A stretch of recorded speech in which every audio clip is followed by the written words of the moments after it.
Hello, this is Megan Baldwin, Independent Plexus Ambassador, with a quick message to encourage your heart today. I am learning this as I speak, and it's something that you can learn from too, I'm sure. In many areas of life, this applies.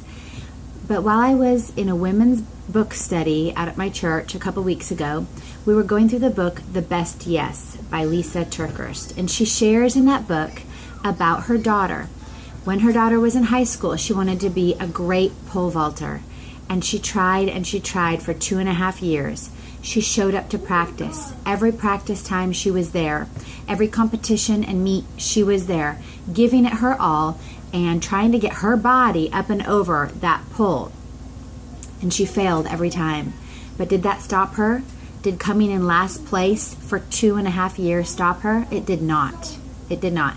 She kept showing up to practice. She kept listening to her coach's voice, and she kept giving it her all.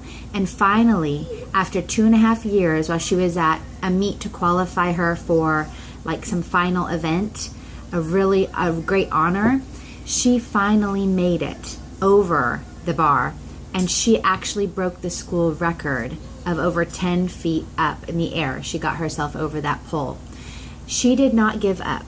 And what set her apart from other people in her group, in her community, was that she showed up, she listened to the coach, and she gave it her all. We need to show up.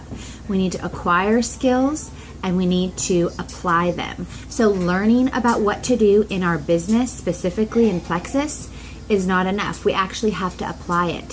So what if I fail? What if I, go for a stretch of 3 or 4 days and I'm going through sickness myself, or, some family issues, or maybe we're on vacation or something, and I feel kind of at a loss of how to run my business, and I feel like a failure.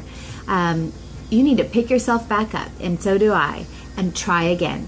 We need to keep coming back to practicing what we're learning, putting it into motion in our lives, and not just holding on to knowledge, but actually doing something with it. And I love this part in the book. Lisa talks about a Florida State University professor of a psychologist named Anders Ericsson, and he shared some information that he found out for himself. He discovered that natural talent is not the determining factor when someone has a great performance in music or athletes or some sort of skill. That natural talent is not the determining factor if they do well.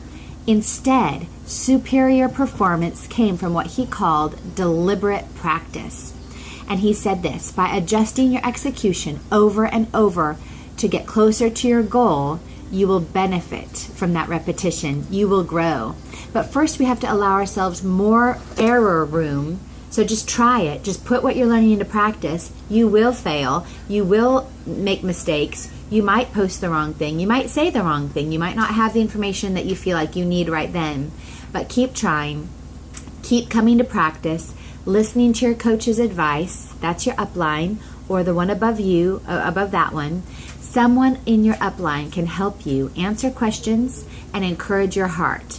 And lastly, if we don't quit, and we keep trying, we keep showing up to practice, and we keep tweaking what we're learning, we will grow. And if we do not stop, we will reap a harvest. So the only way to fail completely is to stop completely. So this is something I'm learning, but be encouraged today. You're not alone, and we're in this together. God bless you. Bye.